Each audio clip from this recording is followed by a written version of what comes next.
본 방송에서 제공하는 투자 정보는 투자 판단에 대한 조언입니다. 방송에서 제공하는 주식의 가치, 가격 상승 및 하락에 대해서는 방송사에서 보장하지 않습니다. 실시간 정보 브리핑입니다. 미국 증권거래위원회가 현지 시간으로 어제 가상자산 이더리움 현물에 투자하는 상장지수 펀드 거래를 승인했습니다. 외신 등에 따르면 SEC는 지난 5월 23일 블랙록 등 자산 운용사들이 신청한 이더리움 현물 ETF에 대한 상장 심사 요청서를 승인한 데 이어 이날 거래를 최종 승인했습니다. 다음 소식입니다. 해외여행을 떠난 한국인 수가 코로나19 팬데믹 이전 수준으로 회복 중인 가운데 저비용 항공사의 국제선 비중 확대가 여행 수요 회복에 긍정적인 영향을 미칠 것이란 분석이 나왔습니다. LCC는 가성비 트렌드로 일본과 동남아시아 등 단거리 여행주뿐 아니라 유럽 등 대형 항공사의 대체제로 주목받고 있는 양상입니다. 세 번째 소식입니다. 신한투자증권이 HD현대인프라코어가 업황 둔화로 올해 2분기 매출액과 영업이익이 기대치를 밑돈 데 이어 연간 목표치 달성도 어려울 것으로 내다봤습니다. 올해 하반기부터 침체에 빠졌던 건설 시장이 살아나며 HD현대인프라코어의 실적도 점차 나아질 것으로 전망했지만 강도는 기대보다 완만할 것으로 분석했습니다. 마지막 소식입니다. IBK투자증권이 소주 세계화가 시작 단계에 불과해 수출 잠재력이 높다며 하이트진로 매수 의견을 내고 목표가를 상향 조정했습니다. 롯데칠성도 하반기 소주 수출 확대 가능성을 보고 매수 의견을 유지했습니다. 라면의 저력을 소주가 이어받을지 지켜보시기 바랍니다.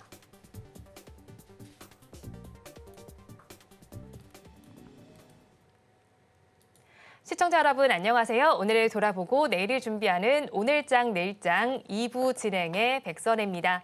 장 마감까지 확실한 승부 전략과 내일장 주목할 섹터까지 제시해 드리고 있습니다. 오늘도 저희 방송과 함께 하시면서 성공적인 투자 전략 가득 담아가 보시기 바랍니다. 저희 방송은 유튜브를 통해서도 보실 수 있습니다. 유튜브 검색창에 서울경제TV라고 검색하시면 저희 방송과 함께 하실 수 있으니까요. 많이 참여해 주시기 바랍니다. 그러면 오늘장 내일장 2부 본격적으로 시작합니다.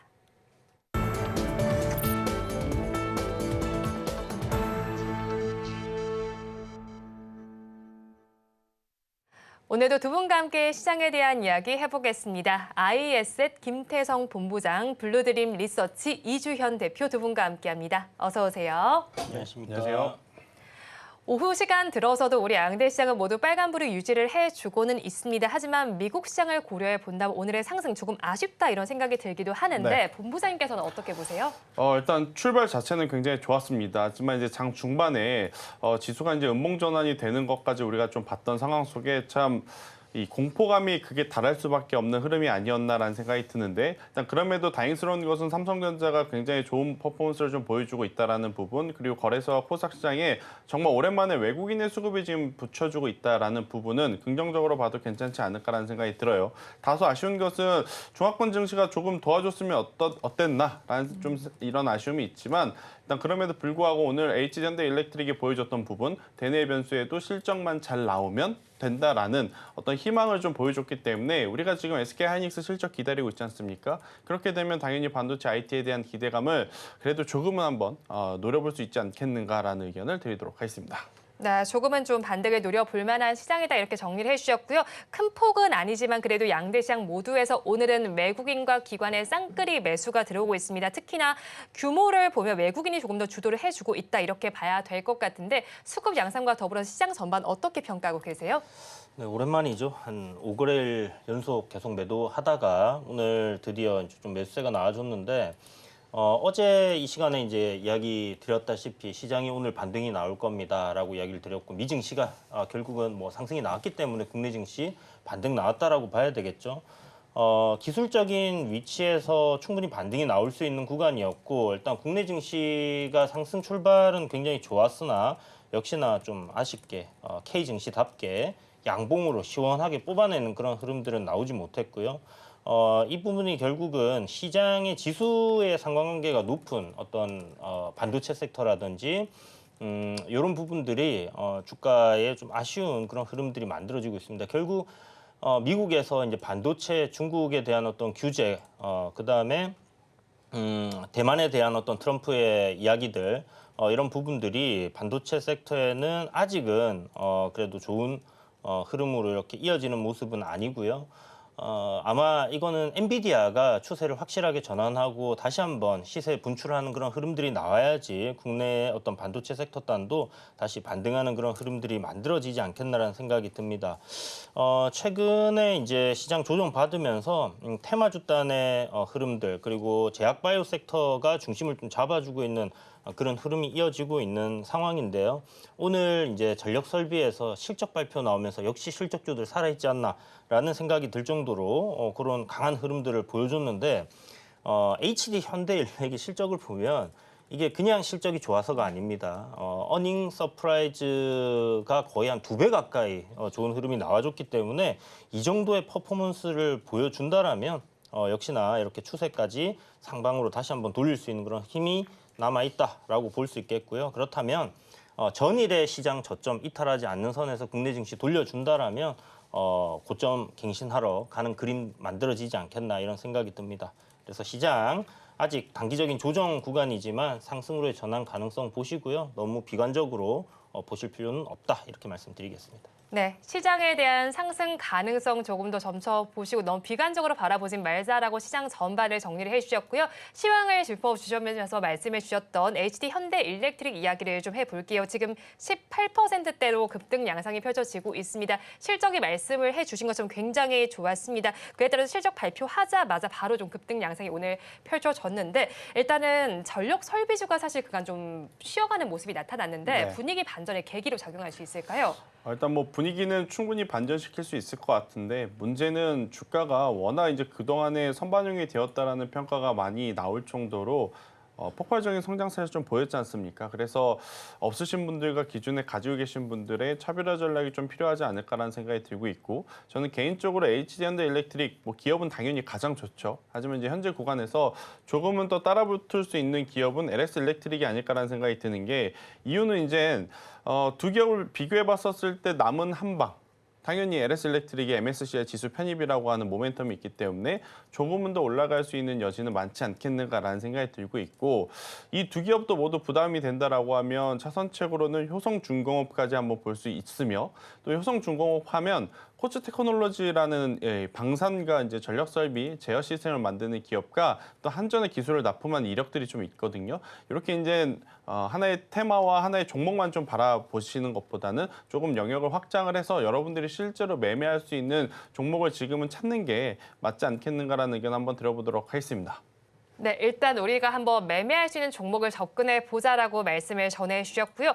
거기에 더해서 전력 설비 쪽도 있지만 전선 쪽 역시도 수요 증가 기대감 계속 있습니다. 오늘 장에서도 상승 흐름 보여주고 있는데 최근의 추세는 어떻게 진단하셨을까요? 네, 뭐 나쁘지 않다 정도로 봐야 될 것 같아요. 실질적으로 오늘 이제 이렇게 급등이 나오면서 전반적으로 추세가 좀 무너지지 않나라는 걱정을 하고 있었거든요. 특히나 이제 HD 현대일렉 같은 경우가 이 섹터의 대장이었는데 요번에 보시면 이제 1분기 실적 발표하고요. 주가 굉장히 강하게 올라오면서 만들어 놓은 거래 대금이 터졌던 가격단을 요 며칠 사이에 그 구간에서 이제 살짝 이탈하는 그런 흐름이 나왔어요. 그래서 이제 전력 설비 쪽 여기도 한동안 좀 쉬어가는 그런 흐름들이 잡히지 않겠나라는 생각을 하고 있었는데 오늘 그 실적 1,280억 정도가 이제 가이던스였는데 이게 2,100억이 나왔습니다.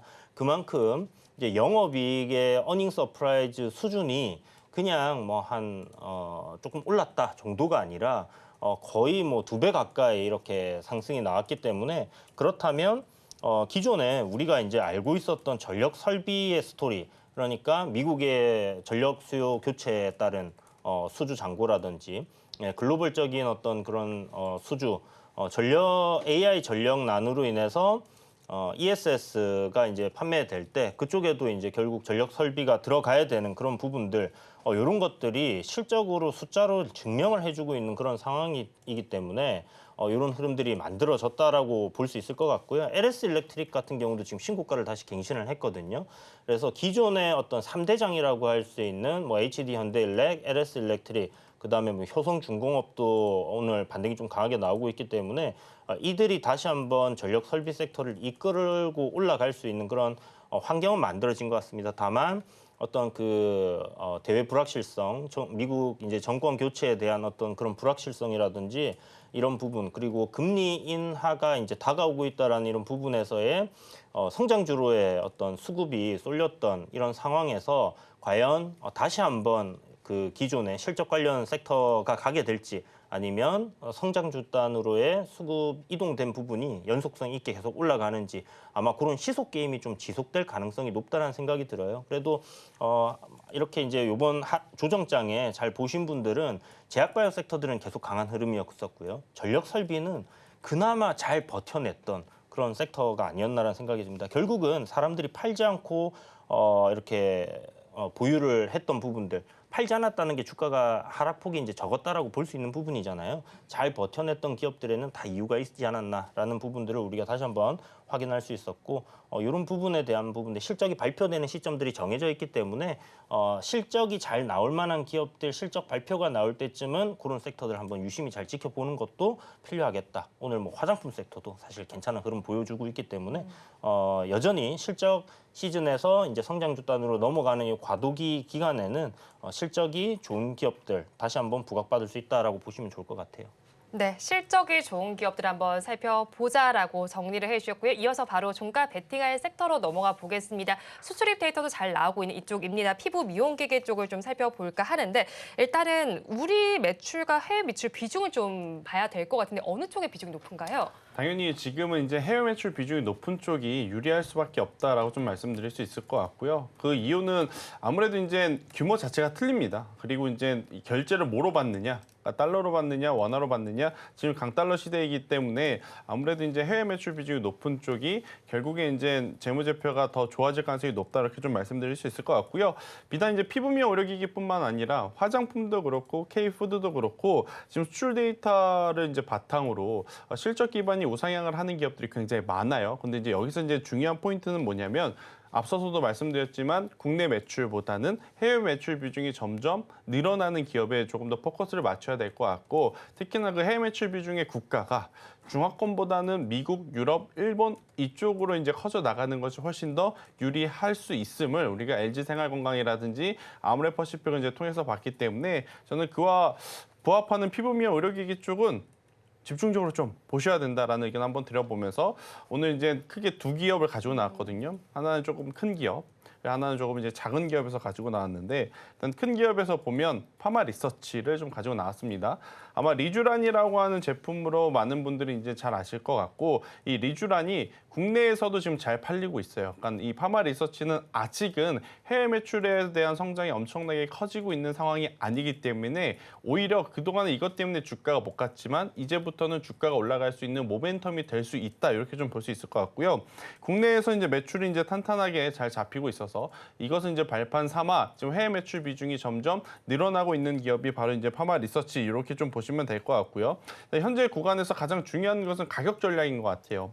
그러니까 파마 리서치가 작년 여름에도 거의 이제 비슷한 시기에 역사적인 신고가 레벨에서 실적에 대한 부담을 안고 조정이 나왔었거든요. 지금 현재 그 구간대까지 다시 지금 올라가려는 모습을 보이고 있는데, 그때와 다르다는 것은 그때는 국내 매출 비중이 굉장히 높았습니다. 하지만 이제부터는 해외 매출 비중이 늘어나는 것을 시장에서는 좋게 이제 체킹이 되면서 올라가고 있는 상황이라, 현재 구간에서 저는 13만 5천 원이라고 하는 가격대만 이탈되지 않는다면 저는 충분히 추가 상승하여 지난 8월 달에 기록했던 고점은 넘어가서 17만 원이라는 가격대까지도 우리가 단기적으로 좀 볼 수 있지 않겠는가 생각이 들고 있고요. 대신에 이제 이 기업은 시총이 벌써 1조 5천억이나 됩니다. 그러니까 조금 이제 변동성이 크진 않기 때문에 안정적인 트레이딩을 원하시는 분들에게는 적합하지 않을까 생각이 들고 있고, 같은 섹터 중에 작은 기업 쪽에서는 제가 하이로닉을 가지고 나왔는데, 하이로닉은 시총이 2천억이 채 안 됩니다. 그러니까 거의 극과 극이죠.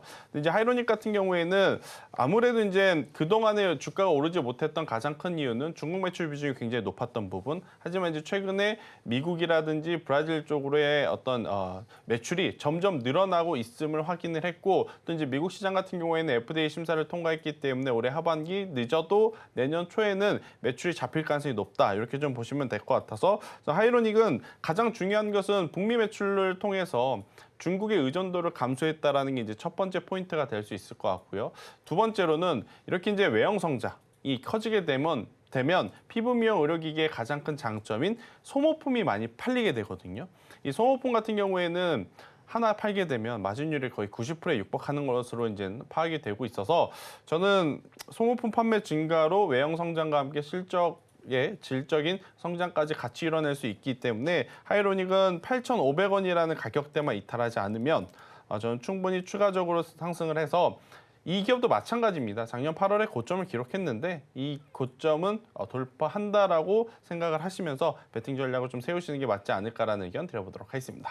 네, 오늘 종가 베팅할 종목 두 가지 짚어주셨습니다. 파마 리서치와 하이로닉까지 알아봤고요. 이어서 대표님께서 가지고 오신 섹터도 알아보겠습니다. 제약 바이오 섹터입니다. 시장이 조금 힘을 내지 못하는 상황 속에서도 그래도 계속해서 좀 빛을 냈던 섹터가 이쪽이 아니었나 싶습니다. 최근에 어떻게 바라보셨어요? 네, 뭐 7월 1일부터 이제 확연하게 이제 제약 바이오 섹터들 전반적으로 훈풍이 돌고 있는 상황이고요.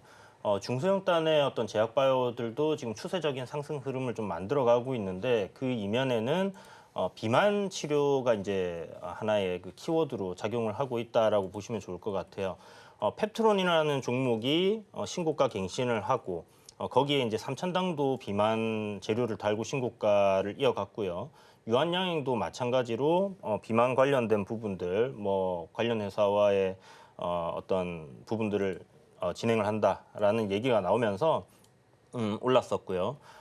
거기에 더해서 이제 경구용 비만 치료제 뭐 이슈가 나오면서 D&D 파마 같은 경우에 굉장히 좋은 흐름을 보였었고 이후에는 그냥 패치형 마이크로 니들까지 이제 이게 확장이 되면서 전반적으로 제약 바이오 섹터들 굉장히 좋은 흐름을 보였습니다. 그러면 비만 치료만 이제 계속 좋은 흐름을 보였냐?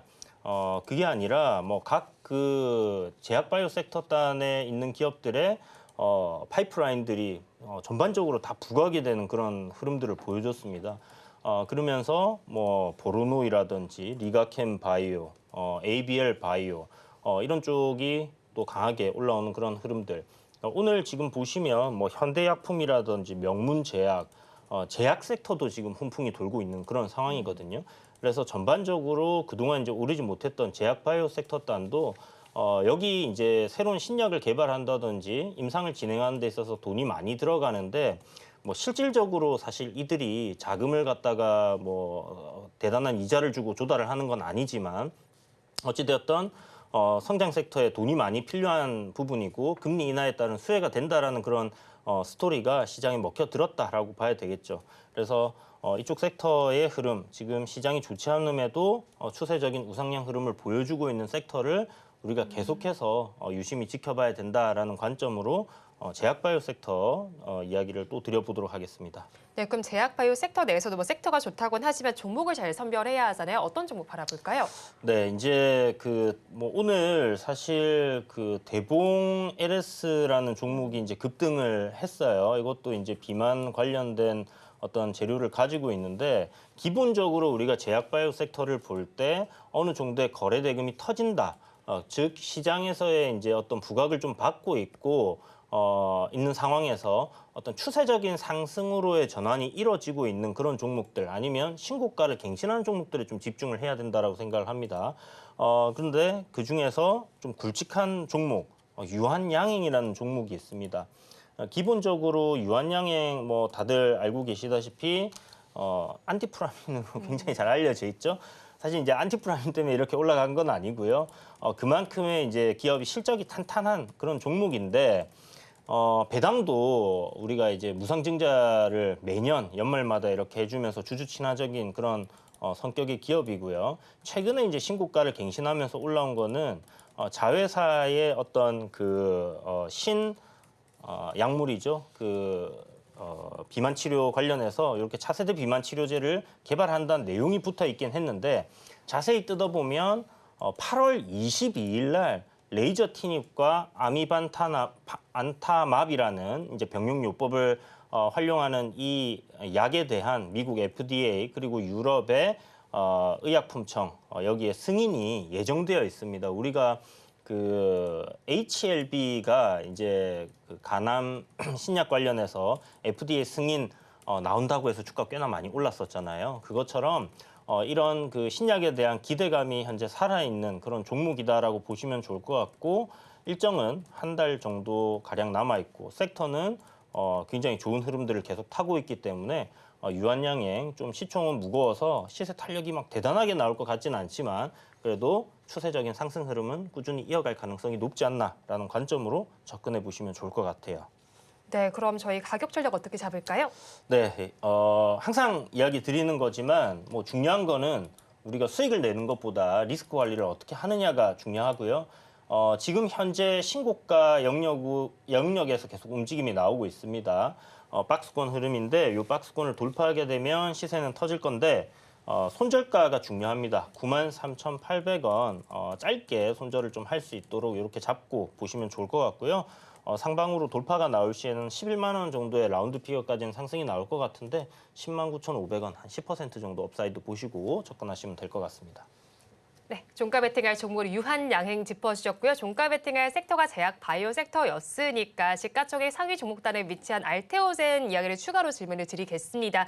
하루 만에 급등하는 모습이 나타났습니다. 배경 어디서 찾을 수 있을까요? 오늘 뭐 새로운 그 약물에 대한 SC 제형 이런 이야기들이 좀 나오는 것 같더라고요.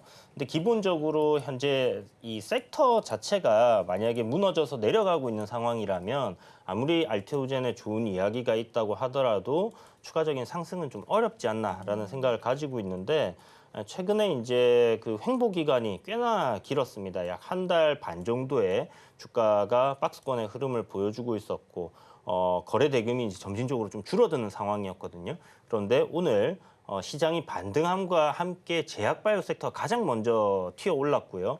그 중심에는 알테오젠이 있다라고 봐야 될 것 같아요. 그래서 현재 제약바이오 섹터의 큰 형님으로서 이렇게 중심을 딱 잡아주고 있는 게 알테오젠이다라고 본다라면 이 SC 제형이 다른 약품들의 활용되는 이런 부분들이 계속해서 앞으로도 부각이 될 가능성이 높고 그렇다면 이 알테오젠의 주가는 우리가 계속해서 지켜봐야 되는 부분인데 오늘 나온 한 4천억 정도의 거래대금 그리고 정고점을 이제 돌파하고 신고가로 다시 한번 시세를 분출할 수 있는 그런 흐름은 굉장히 긍정적이라고 보여지고요.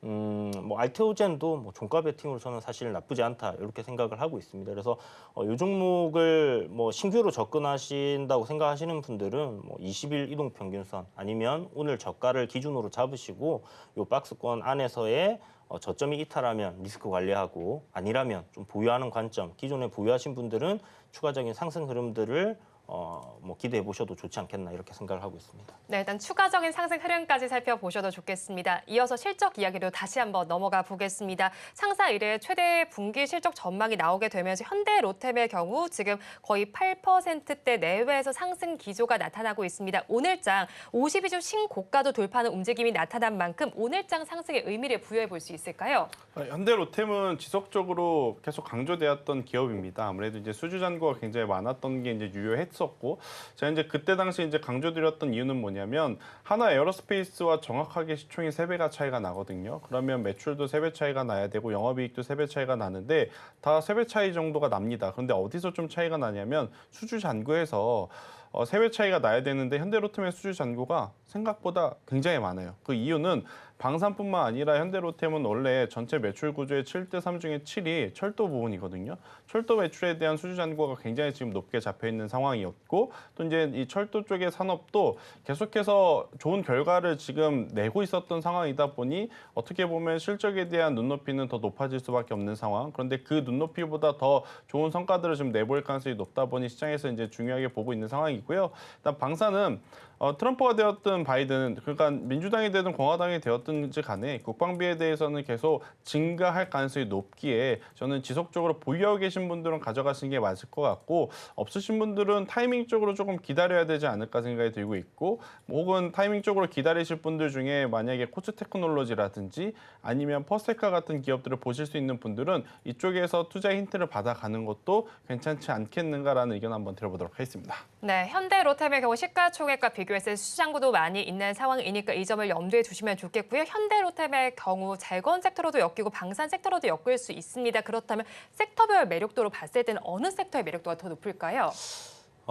둘 다 사실 괜찮죠. 스토리상으로 보면 이제 트럼프가 당선됐을 때 느그나란 너가 지켜라. 약간 이런 식으로 이제 갈 수 있다라는 부분 때문에 각 국가들이 이제 방산액을 증가시키고 그에 따라 이제 국내 기업들이 수주를 할 가능성이 굉장히 높아지고 있는 그런 상황인데 저는 조금 더 재건 쪽으로 이렇게 보면 좋지 않을까. 현대로템 같은 경우는 생각을 하고 있습니다.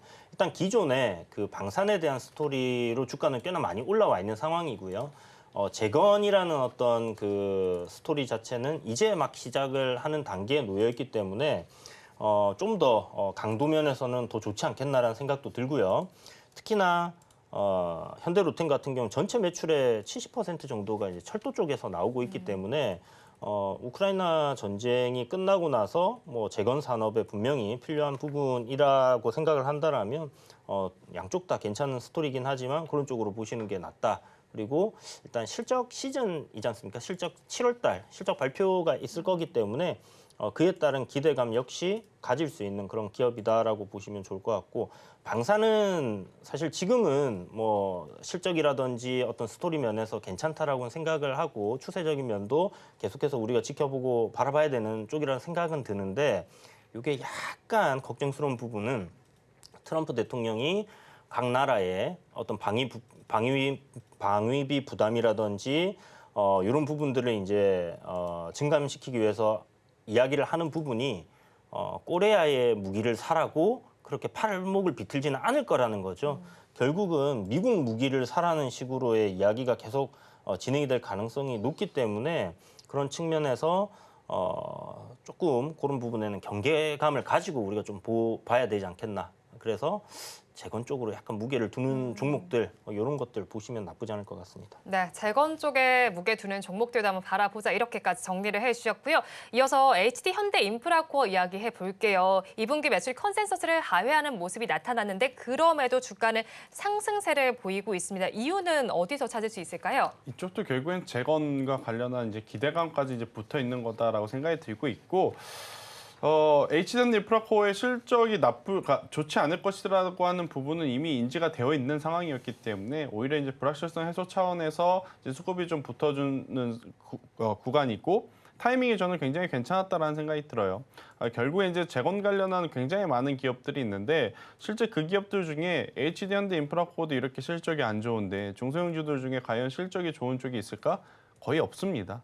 그럼에도 불구하고 이제 테마적으로 움직이고 있는 상황 속에 그나마 실적의 개선세가 좀 나올 수 있는 기업들 위주로 저는 압축하신 게 맞다 생각이 들고 있고 HD현대인프라코어, HD현대건설기계는 거기에 부합하는 여기에 이제 추가적으로 중소형주 쪽에서 뽑아보면 히림이라든지 한미글로벌처럼 재건과 엮여 있으면서 실적이 일정 부분 잘 나오는 쪽을 저는 여러분들이 꼭 한번 체크를 해보셨으면 좋겠다. 물론 이쪽에서 이제 매매는 데모라든지 한때 에버다임에서 해야 되는 게 맞아요. 단기적으로. 하지만 이제 그것은 난이도가 굉장히 높기 때문에 주식을 어느 정도 하시는 분들에게 해당되는 이야기일 것 같고요. 그렇지 않으신 분들은 테마 안에 묶여 있지만 여기서 실적이 잘 나오는 그쪽을 한번 집중력 있게 보시는 게 맞다는 의견 드리겠습니다. 네, 집중력 있게 볼만한 섹터까지 정리를 해주셨습니다. 이어서는 카페24 이야기를 해보겠습니다. 유튜브 쇼핑 성과 기대감의 강세를 보입니다. 지금 13%대 강세 흐름 나타나고 있고요. 미래에셋 증권에서는 매수 타임이라는 제목의 리포트를 내기도 했습니다. 자, 오늘 장의 상승 이후 추세 반전의 계기가 될 수 있을까요? 기술적으로는 일단 60일선 부근에서의 반등 흐름, 이 위치가 굉장히 나쁘지 않다라는 생각은 들거든요. 그리고 단기적으로 지금 6월 중순쯤에 고점을 찍고 내려오는 이 트렌드를 지금 벗겨낸다라는 생각이 들어요. 그러면 오늘 이런 저항단을 돌파를 한다라는 것은 긍정적인 시각으로 볼 수 있는 부분이고요. 내일 정도 눌림이 나온다라면 매수 포인트로 우리가 또 잡아볼 수도 있을 것 같습니다. 다만 지금 나와 있는 내용들, 그러니까 유튜브에서의 어떤 그 이커머스 시장 진출이라든지 카페24를 통해서 그런 부분들을 진행하는 게 향후 어떤 대단한 매출과 이어질 거다라는 그런 기대감이라는 거를 이제 기억을 하시고요. 지금 이 똑같은 스토리로 2023년도 6월에도 급등이 나왔었고요. 그리고 작년 연말쯤 해서 또 한번 급등이 나왔었습니다. 그리고 이번에 5월 달에 조정받은 이후에 또 똑같은 내용으로 올라오고 있어요. 물론 중간에 실적이 턴어라운드 되는 부분들을 우리가 확인을 하면서 이런 흐름들이 나온다라는 것은 긍정적인 부분이나 다만 우리가 지금 보고 있는 이 시가총액 그리고 향후 예상되는 실적을 과연 부합시킬 수 있을 것인가 하는 것은 저는 약간 의문 부호는 가지고 있거든요. 그래서 뭐 여전히 트레이딩 관점에서의 리스크 관리를 하면서 접근한다라면 나쁘지 않다라고 생각이 들고 그 리스크 관리를 하는 것은 최근에 이제 61선 지지를 받았기 때문에 그런 구간 이탈한다라면 손절로서 또 대응을 할 수 있는 전략은 꼭 잡아두시고 접근하시는 게 필요할 겁니다. 네, 카페24 리스크 관리하면서 대응을 해보자라고 정리를 해주셨고요. 이어서 소카 알아보겠습니다. 장중에 10% 넘게 뛰기도 하다가 지금은 하락으로 전환이 됐습니다. 자금 조달 소식이 전해지고 있습니다. 어느 정도 규모인가요? 일단 뭐 ABL로부터 이제 800억 정도 이제 조달을 한다라고 이야기를 하고 있는데 이거는 ABL 측에서 뭔가 이제 확인을 했기 때문에 회수할 수 있겠다라는 자신감이 있어서 이제 자금을 지원해 준 거긴 하겠습니다만 소카의 현재 거래량이라든지 지금 영업 활동을 놓고 보면 참 답답할 것 같다는 생각이 들어요. 그러다 보니 이렇게 윗꼬리가 좀 길게 달리면서 흘러가고 있는데 이제 이 윗꼬리 패턴 최근에 많이 보이지 않나요? 어제 보안주도 마찬가지고요. 뭐 오늘 이제 재건주들 안에서도 이런 종목군들이 좀 많아졌고 저는 이쪽에 대해서는 우선은 이렇게 윗꼬리가 달렸을 때는 관심 있게 보는 게 아니다라는 생각이 들어서요. 소카에 대해서는 다소 이제 부정적인 이야기를 저는 한번 들어보도록 하겠습니다. 네, 소카에 대해서는 조금 보수적인 이야기 전해주셨습니다. 이어서는 의료 AI와 관련된 쪽을 살펴보겠습니다. 섹터 전반에서 지금 3%대 강세 흐름이 나타나고 있고요. 섹터에서 가장 상승률이 큰 종목은 JLK입니다. 최근에 좀 주도주로 부상을 하고 있는 것 같은데 오늘은 셀바스 헬스케어의 상승률도 좀 눈에 띄더라고요. 의료 AI 섹터 전반의 상승 여력 어떻게 보세요? 이게 이제 결국은 성장이죠. 룬이 또 오늘 좀 올라오던데 뭐 결국 그 기대감이 굉장히 크게 올랐었잖아요. 이게 백악관에서 진행했던 뭐 문샷 캔슬이었나요? 그거 관련해 갖고 캔서 문샷이죠. 캔서 문샷이죠. 암을 이제 정복하겠다. 뭐 이런 관련해서 이제 대단히 시세들이 많이 올라갔었고요. 이 부분이 이제 실질적으로 그때 당시에 우리가 AI를 활용한다면 어디가 가장 돈이 빠르게 될 것인가라는 이야기를 할 때 의료 쪽이 될 것이다라는 이야기들을 많이 했었어요. 그런데 지금 생각을 해보면 그 주가가 가파르게 상승을 했던 시점이 결국은 금리 인하가 이제 빠르게 나올 것이다라는 기대감이 굉장히 생겨날 때였습니다. 작년 연말쯤에 금리 인하 몇 번 할 것 같냐라는 얘기 뭐 지금 생각해보면 말도 안 되는 소리였지만 6번 정도도 얘기가 나왔었고요. 네. 못해도 3번은 할 겁니다. 이랬었던 시점이었거든요. 그런데 이제 CPI가 박살이 나고 하면서 요게 지금 올해 뭐 한 번, 두 번으로 이렇게 바뀐 상황인데 금리 인하가 진행이 될 거다라는 이 기대감 9월에는 거의 이제 확실시 되는 그런 분위기입니다. 그 분위기가 살아나면서 성장주단으로의 수급이 다시 한번 도는 그런 현상들을 보여주고 있고 역시나 루닛이라든지 이제 의료기기 관련된 특히나 AI 쪽을 활용하는 부분에 있어서는 당연히 수혜를 받을 수 있는 부분이다라고 생각이 들고요.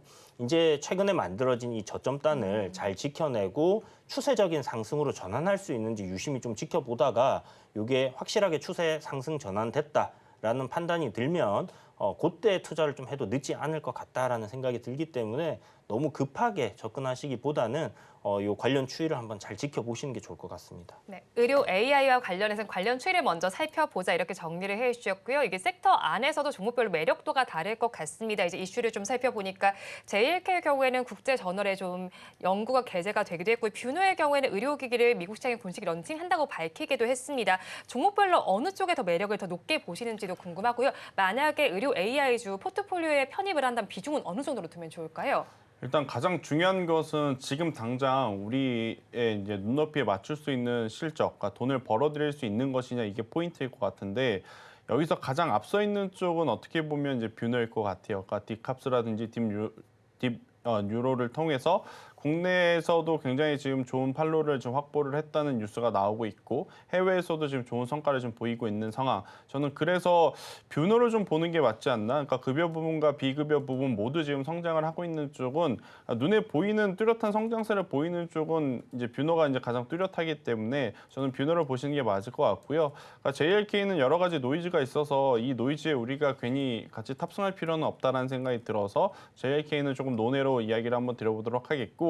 루닛 같은 경우에는 뉴스는 나옵니다. 뉴스는 나오지만 아직 뭐 공식적으로 뭔가 사업성 있는 결과물을 좀 보내온 것은 없기 때문에 저는 뷰노를 탑티어로 좀 말씀드리도록 하겠고, 만약 포티에 의료 AI를 품는다라고 하면 그래도 비중 한 10% 이내로 아직은 담아야 되지 않을까라는 생각이 들어요. 그러니까 기술적인 부분에서는 굉장히 좋은 점수를 줄 수 있으나 그 기대감에 충족할 만한 숫자를 찍어줄 수 있는 부분은 굉장히 미약하기 때문에 비중 10% 이상 넘기는 것은 자칫 좀 위험할 수 있고, 아마 여러분들 포트의 다수가 이미 반도체 IT로 꽉 차 있을 겁니다. 그런데 이제 이 상황에서 뷰노까지, 뷰노가 아니죠. 그러니까 의료 AI까지 아직까지 두드러지는 성과를 보여주지 못했는데 미리 담아내고 있는 것은 다소 좀 부담스러울 수 있다는 의견을 드리도록 하겠습니다. 네, 일단 선제적으로 담는 것은 좀 무리가 있겠다. 만약에 담는다면 10% 정도의 비중으로 담아보자. 이렇게까지 정리해 주셨습니다. 이어서 마감 동시효과 구간 우리 시장 어떤 분위기 보이고 있는지 양대 시장의 분위기 체크해 보겠습니다. 오늘 양대 시장의 장중에 고점까지 회복하지는 못하는 모습이 나타납니다. 코스피 지수의 경우에는 강보합권에 들면서 마감을 할 것으로 보이고요. 마감 동시효과근에 진입해서는 점차 지수가 저점을 낮추는 모습이 나타나고 있습니다. 0.28%의 강세를 보이면서 2,771선에 마감 준비하고 있고요. 다음으로 코스닥 지수의 상황도 살펴보겠습니다. 코스닥 지수 역시도 비슷한 변동성을 나타냈습니다. 0.2%대로 강보합권에 들면서 마감할 것으로 예상이 되고 있고요. 마감 동시효과 구간에 진입해서 약간은 완만한 기조 나타내고 있습니다. 811선에 종가를 준비해주고 있습니다. 다음으로 수급 상황으로 넘어가서 살펴보겠습니다. 오늘 코스피 시장에서는 외국인과 기관이 쌍끌이 매수를 해주고 있고요. 개인 투자자들만이 홀로 팔고 있습니다. 외국인은 4거래일 연속 이어진 매도 흐름을 끊어내고 매수로 전환을 했습니다. 2,060억 원을 담아내고 있고요. 기관 투자자들 2거래일 연속 매도하더니 오늘은 90억 원 담아내는 모습 나타납니다. 이어서 개인 투자자들은 1,000억 원 넘게 덜어내고 있습니다. 코스닥 시장으로 넘어가서 살펴보겠습니다. 코스닥 시장에서도 같은 수급 양상이 나타납니다. 외국인과 기관의 쌍끌이 매수 속에서 개인 투자자들은 홀로 팔고 있습니다. 외국인은 1,204억 원, 기관은 551억 원 각각 담아내고 있고요. 반면에 개인 투자자들만이 홀로 1,776억 원 팔아내는 장세가 펼쳐지고 있습니다. 마감 동시효과 구간에 진입한 우리 시장 대표님께서는 어떻게 진단하십니까? 네, 뭐 크게 달라진 건 없는 것 같고요. 일단 미증시 반등이 나오면서 국내 증시 그래도 저점을 높이는 형태로 마무리를 하고 있다라는 것은 긍정적으로 보여집니다. 그리고 오늘 뭐 LS 일렉트릭, 뭐 HD 현대 일렉트릭에서 시세 분출을 보시는 것처럼 일단 실적 발표가 나오고 있는 그런 상황이기 때문에 기업들의 실적이 호실적으로 이렇게 잘 나온다라면 여기서 추가적인 하락이 크게 나올 가능성은 저는 높지는 않다라고 생각이 들어요. 미국 대선에 대한 불확실성, 일단 바이든 대통령이 사퇴를 했고 후보에서, 그리고 누가 이제 될 것이냐라는 부분은 여전히 남아 있긴 하지만 그래도 기존에 과연 이 바이든 대통령이 후보로서 적합한가, 어떻게 될 것인가 하는 그런 불확실성이 조금은 거쳤다라고 볼 수 있는 부분이거든요. 그렇다면 이제 이 주사위는 미국장에 던져져 있다라고 봐야 될 것 같고, 결국 뭐 우리나라 증시 미국장 따라갈 수밖에 없는 그런 생태이기 때문에 그런 부분들 생각하시면서 접근하시면 될 것 같습니다. 아직은 5일선 위에 올라탄 건 아니기 때문에 지수 5일선 위에 올라타고 나서 상승으로 우리가 바라봐도 늦지는 않을 거다, 이렇게 생각이 들어요.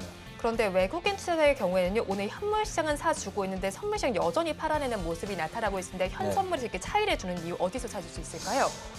글쎄요. 일단 아무래도 시장이 반등이 나왔기 때문에 어떤 현물단에서 조정 나왔던 가격적인 메리트가 있는 기업들이라든지 뭐 실적에 대한 기대감이 있는 종목들은 매수를 하겠지만 시장의 매크로적인 불확실성이 완전히 사라진 부분은 아니거든요.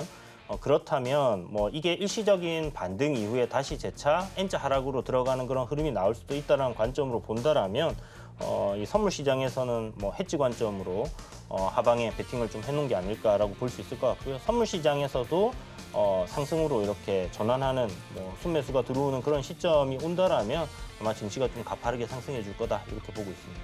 네, 증시가 가파르게 상승할 모멘텀까지 한번 체크를 해보시면 좋겠습니다. 일단 오늘은 현 선물 시장에서 외국인 투자자들이 다른 포지션을 취하고 있다라는 점을 좀 강조를 해서 말씀을 해주셨고요. 양대 시장 모두에서는 외국인과 기관의 쌍끌이 매수가 나타나고는 있지만 지수의 상승을 크게 받치지는 못하는 모습이 나타납니다. 장중에 고점이 있었지만 그것보단 낮은 지점에서 마감을 할 것으로 예상이 되고 있고요. 양대 시장 모두에서는 지수는 빨간불은 켜지만 하락하는 종목 수가 더 많이 집계가 되고 있습니다. 코스피 시장에서는 505종목이 빠지고 있는 양상이 펼쳐지고 있고요. 코스닥 시장에서는 831종목이 내림세를 나타내고 있습니다. 시총 상위단의 종목들에서는 코스피 시장, 코스닥 시장 모두가 그래도 빨간불이 조금 더 많이 들어오는 양상이 펼쳐지고 있습니다. 마감 동시호가 구간 함께 하셨습니다.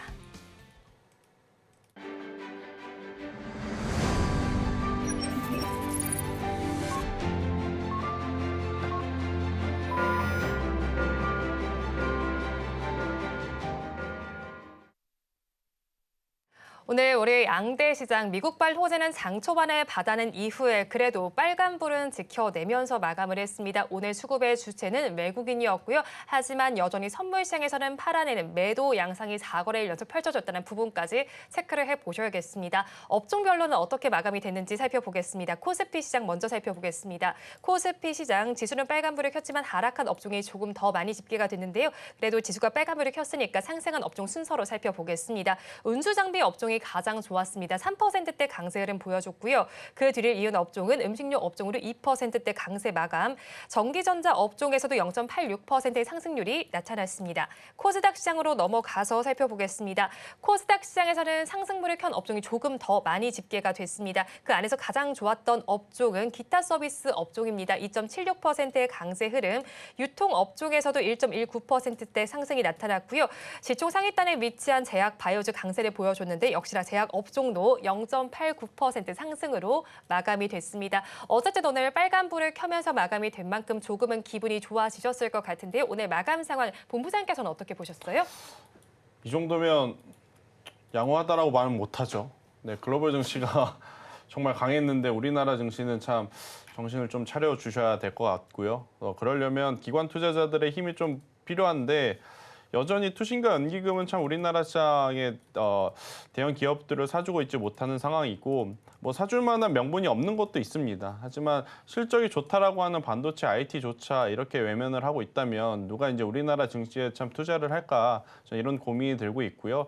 어제 한미 반도체 이야기를 잠깐 할게요. 시장이랑 별 상관없는 건데 그래도 좀 이야기를 해보면 한미는 신탁 계약이긴 하지만 자사주로 매입한다고 했습니다. 그것도 낮은 위치에 있는 것이 아니라 높은 위치에서 여기서 더 조정이 나올 수도 있는 구간에서 자사주를 이제 매입을 하겠다라는 이야기들을 좀 했는데 수급 밸류 프로그램이란 게 딴 게 없어요. 기업들이 그런 걸 자주 해줘야 되는데 한미 반도체만큼 누가 고점에서 이런 자사주에 대한 이야기를 하는 기업이 있을까? 없습니다. 그러다 보니까 참 우리나라 하시는 분들이 오늘 같은 시장이 가장 힘들 것 같아요. 배신감을 좀 느낄 만한 그러한 시장이 아니었나라는 생각이 들고 있고요. 그러다 보니까 자꾸 작은 테마, 작은 업종, 어떤 이런 순환매를 좀 따라가는데 그것도 속도가 너무 빠르기 때문에 개인 투자자들 입장에서는 녹록지 않은 것 같아요. 뭐 마리아나와 같은 테마와 같은 관련주들이 움직이거나 혹은 뭐 여러 가지 이슈몰이가 있으면서 뭐 움직이는 종목은 있는데 윗꼬리가 너무 좀 길었던 탓에 많이 지치셨을 것 같고요.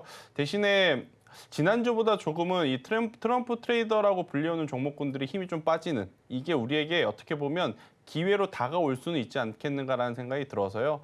저는 너무 낙담하지 않으셨으면 좋을 것 같고요. 만약 내일 뭐 추가적으로 하락이 나온다면 진짜 그건 더 힘들겠지만 만약 반등이 나왔을 때 기관 투자자들의 수급이 조금은 더 받쳐주게 된다면 반도체 IT 쪽에 대한 기대감은 좀 여전히 열려 있다라는 의견 한번 드려보도록 하겠습니다. 네, 일단 이제 지수가 빨간불을 켰으니까 어떻게 좀 감싸 보려고 했는데 감싸긴 어려운 시장이었던 것 같습니다. 그리고 이어서 실적 발표가 예정이 되어 있는 테슬라 이야기로 넘어가 보겠습니다. 현지 시간으로 오늘 장 마감 후에는 실적이 발표될 예정입니다. 이 테슬라 실적에서 관전 포인트는 어떤 게 있을까요, 대표님?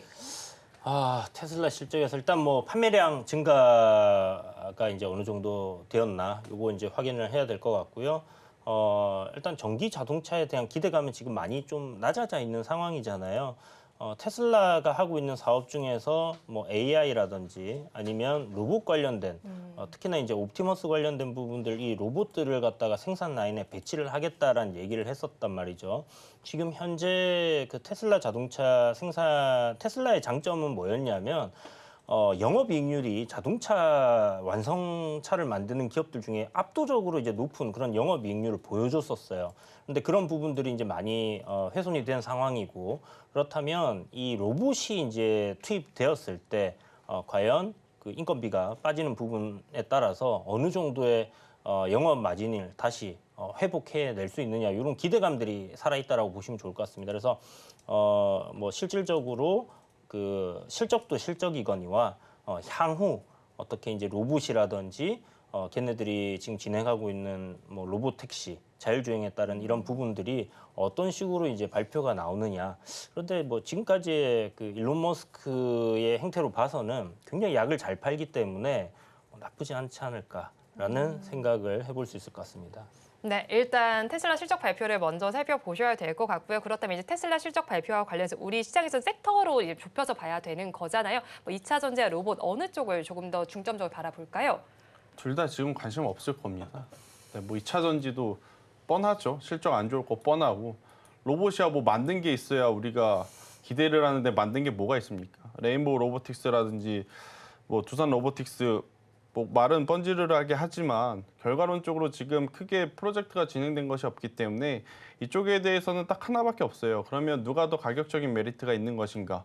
두 섹터를 비교하면 당연히 가격적인 메리트는 2차 전지에 있을 수밖에 없다 보니까 막 굳이 두 섹터를 비교해서 하나의 우위를 이제 점한다라고 하면 2차 전지에 손을 들 수는 있는데 참 둘 다 그렇게 녹록지는 않은 것 같습니다.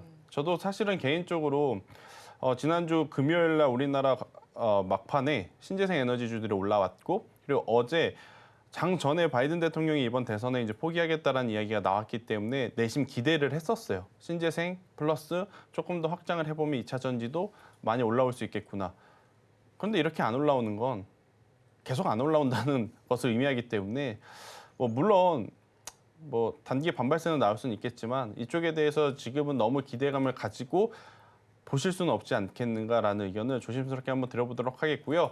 대신에 포스코 홀딩스 그리고 에코프로 BM처럼 실질적으로 사업부를 가지고 있는 쪽은 신규 매수들을 하실 때 하시더라도 최대한 분할 매수를 하셔야 될 것 같고, 기존에 가지고 계신 분들은 아직은 아니다. 이렇게 정리 드리도록 하겠습니다.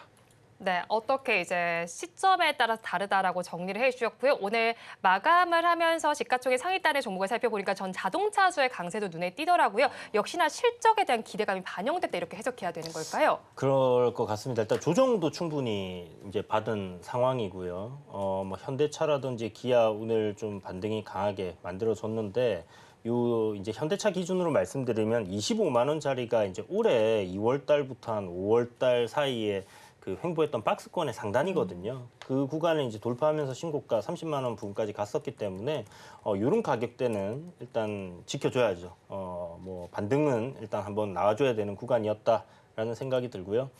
역시나 이제 그 차량 판매량에 대한 어떤 부분들, 이런 게 지금 약간 아쉽다라는 얘기들은 나오고 있지만 그래도 일단 고부가 가치의 자동차들이 잘 팔리고 있다라는 부분과 고환율이 계속 유지가 되고 있다라는 부분들은 실적단에서 우리가 분명히 좀 좋은 결과가 나오지 않겠나라는 그런 기대감이 유지가 되고 있다라고 볼 수 있을 것 같아요. 그래서 역시나 오늘 계속 그 저점 이탈하면 안 된다는 얘기를 드리고 있는데, 현대차도 지금 굉장히 중요한 가격대예요. 25만 원이. 그래서 이 가격단 지켜내면서 방향 돌리기를 우리가 한번 기대해봐야 될 것 같습니다. 네, 현대차도 가격을 돌릴 수 있는지 저희와 함께 지켜보시기 바랍니다. 두 분 말씀은 여기까지 듣겠습니다. 지금까지 블루드림 리서치의 이주현 대표, IS의 김태성 본부장과 함께했습니다. 고맙습니다. 오늘 장 내일 장 2부에서 전해드린 내용 정리해서 보여드리겠습니다. 화면으로 확인해 보시죠.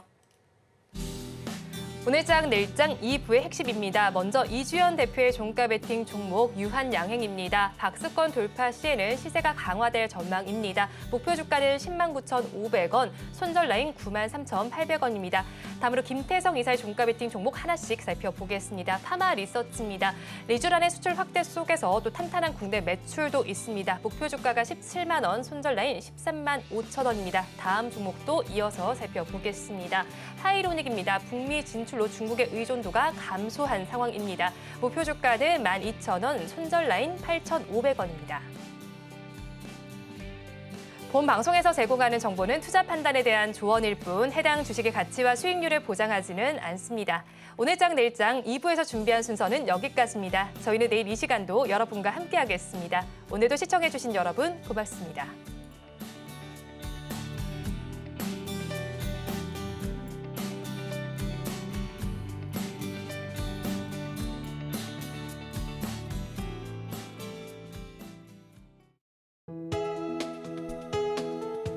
본 방송에서 제공하는 투자 정보는 투자 판단에 대한 조언입니다. 방송에서 제공하는 주식의 가치, 가격 상승 및 하락에 대해서는 방송사에서 보장하지 않습니다.